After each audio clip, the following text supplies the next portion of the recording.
Let's look outside of the window. What's going on in the world? We are in the midst of multiple crises: climate change, biodiversity loss, social inequality, poverty. And the traditional, typical response is it's the government's role to take actions and to regulate. And, theoretically speaking, it would be the most efficient, effective way to help mitigate these crises. But unfortunately, the actions that governments may or may not take, unfortunately, they are not sufficient to address these crises, because otherwise we would not be in the midst of these multiple crises. And so this puts then the spotlight on the private sector. What can the private sector do to help mitigate these challenges?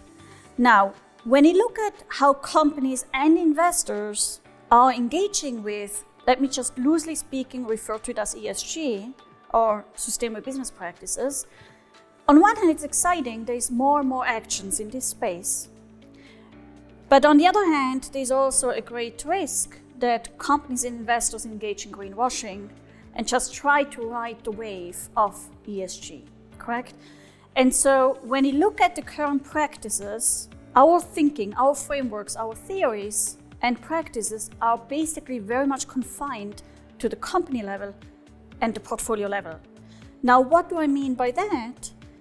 The way we've been assessing, for example, the sustainable business practices of companies is at the firm level, not necessarily considering what is the impact on actually climate change, what is actually the impact on biodiversity loss, social inequality, poverty, etc. Similarly, we have not really considered the increased risk exposure of companies and investors to these systemic risks. Okay? Our theories, our frameworks don't really capture them. And so what in this program we aim to do is to encourage the adoption of a systems-focused approach, where we look at this interaction between system-level challenges and firm-level and portfolio-level performance.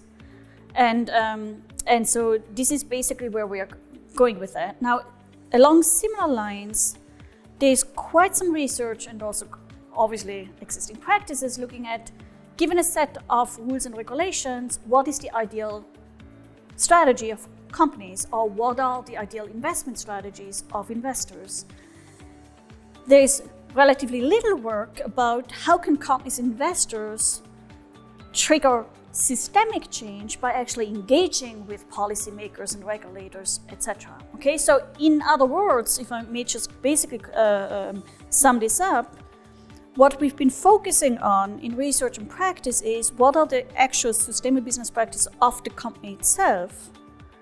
But what is similarly important is also to ask how can investors positively engage with their portfolio companies to improve their portfolio companies' sustainable business practices, and in addition, how can they be stewards and engage with policymakers to trigger systemic change.